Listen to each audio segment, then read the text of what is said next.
A Bug's Life. A Bug's Life is a 1998 Pixar computer animation. It was done by Pixar. It features Kevin Spacey, and I'll tell you why it's important to name Kevin Spacey in this. So Kevin Spacey names Hopper. So Hopper is the grasshopper, the main villain in the animation. So the stuff was written by John Lesser back in '98. So this is the interesting part. There's a guy called it was a black dude who sometimes they, with his interaction with the way in a movie set. So in his trailer, they wanted, it was a VIP company, but it depended. It had African staff, so it had black people in America who were guarding Kevin Spacey. He didn't like it at all, so he said the N word.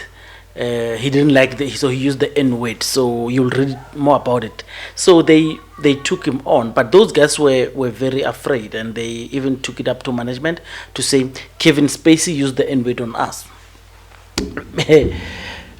For all you know, they told him no, we got to keep him happy. So they proceeded on, but that was the first series. Season 2. Their contract was gone, and they lost about 22 million, more than 22 million in the contract. So that is Kevin Spacey. The interesting thing about Kevin Spacey and why he plays this movie, I want you. So he's the Hopper, he's the main villain. So I'm gonna pause now, so you listen to what Hopper, the character played by Kevin Spacey, says, because it's going to explain the rest of the 10 dissidents that I'm going to talk about. Let's go. There was that ant that stood up to me. Yeah, but we can forget about him. Yeah, it was just one ant. One ant. Yeah, you're right. It's just one ant. Yeah, boss, they're puny. Puny? Say, let's pretend this grain is a puny little ant. Did that hurt? Nope. Well, how about this one?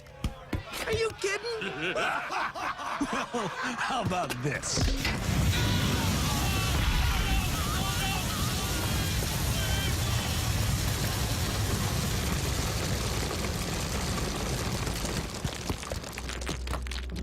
You let one ant stand up to us, then they all might stand up.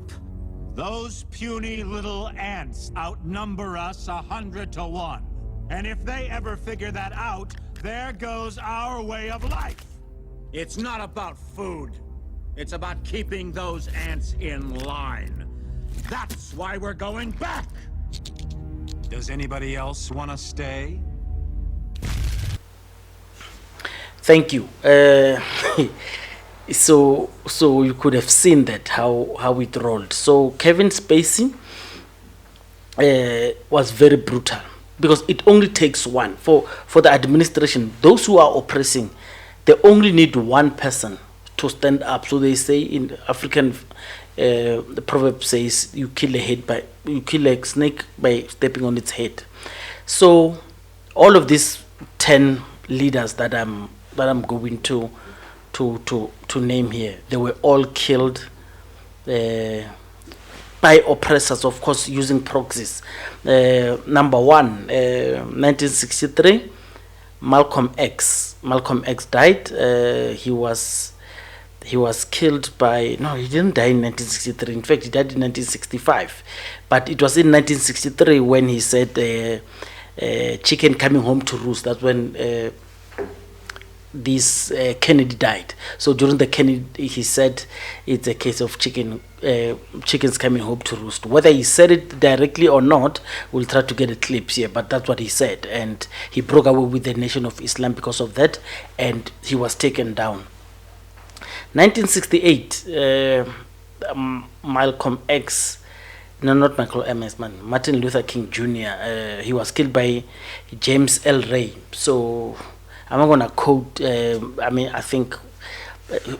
So he's the list of the people that I admire on the list on this list. So I'm just gonna jump Martin Luther King Jr., the American guy. The Black Panther, very strong political party. So you understand, around the time that they killed Malcolm X, in 1969, they killed Fred Hampton. Fred Hampton was a young 21-year-old leader of the Black Panther Party. He was the chairman, and he was in Chicago, and they were sleeping. Other people suspect he was drugged, but they moved in. So it was said it's the cops and the FBI. They shot him dead while he was in his sleep. And whether he was drugged or whatever, I do not know. But his assassination, you could just read here to check who I'll just show the name here, who he was. Because all of these people who were died, they were conspirators. There were people behind just to make sure that they had this mission, and his people were within them. Amilcar Cabral, 1973. For him it was Inocencio Cani. It was believed to be working with the Portuguese assassins, the agents to kill him. So Amilcar Cabral was, I mean, he's still quoted. He's one of Africa's greatest minds. His literature is quoted by a lot of freedom fighters. I think let me put it here. Tell no. I forgot what he said, but you'll just see it here. So Stephen Bantu Biko, he's the king of Black consciousness movement in South Africa. He was. So let me quote what he said. So as a prelude, whites must be made to realize that they are only humans and not superior. That's what he said. And he was killed in 1977. He was ambushed. He was trapped on his way. I think he was going to King William's time. I'm not sure, but he was captured. He was taken. He was during cross questioning. He was tortured, and he was killed there. May his rest in peace. This is September, so September is Biko month in South Africa. 1986, Samora Machele, he was killed by the apartheid government. He was flying over South Africa. He was coming somewhere. I don't remember where he was coming from, but he was going to Mozambique. He was flying through, and his plane lost beacons, and then the crash landed. For him, I think what made him killed, he started preaching unity and how strong Africans should be when they unite, and they took him on. So it is always suspected. I don't know with who, but suspect, but is the apartheid whites who killed him.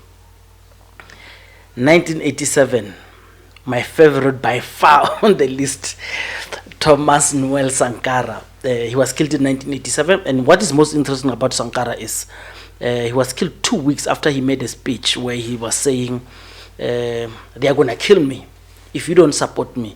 He was at African Union. He was saying, this that you see, these debts that we have, they are not debts of our own. We did not incur these debts. We can't be paying for people for enslaving us. So don't pay. Join me in not paying, because should you leave me at the ledge, they're going to kill me. That was Thomas Sankara, and they took him out. A young, brilliant man. He was 34. No, he was 34 when he took government. Chris Hani, 1993, freedom fighter of note, with Umkhonto Wesizwe. Umkhonto Wesizwe was the strong arm of the African National Congress. So what happened with him is he was the more radical one in the African National Congress that took over the government of South Africa. And a lot of people think, they still suspect, that Chris Hani was killed by the African National Congress people, or the third forces. They used to call people third forces at the time. There were Askaris who were known to be deviating, who deviated from the ANC thing, just go and kill him, because there were lots of spies by the time. But he was killed by a man called Janus Jalus and David Lewis, who then got out of. Well, I think I don't even care about those guys. So I'll just put information here. So that's Chris Hani, the South African guy. Muammar Gaddafi, 2011, Muammar Gaddafi was killed because he wanted to unite Africa. His biggest crime was to show Africa and Muammar Gaddafi, if anything that we know is true, because with this propaganda, you are always fed by the West. It's very difficult to have news bureaus in Africa by independent newscasters. So he was killed in 2011 with the no-fly zone resolution 1963. I can't remember. But he was killed because he had a vision of uniting Africa, and he believed a united Africa was stronger than anything, and he had money to fund everything. He had gold reserves. There are still rumors, even to this is more than 10 years after he had died, that his gold deposits are still stuck somewhere in South Africa. By the way, with few people as suspects. An odd man out in this list, actually. The only reason I've put Jamal Khashoggi is because he inspired this thing that I did. I watched this documentary, his late documentary, a few times, and it is because of him that I say being a dissident is actually very difficult. So Jamal was a hero. It was journalistic hero. He covered a lot of things. He covered the invasion of Russia in Afghanistan, how they worked. He was a hero. He was even close to the Saudi family, we were told. And so what happened is in 2017 he left Saudi Arabia and he started living in the USA.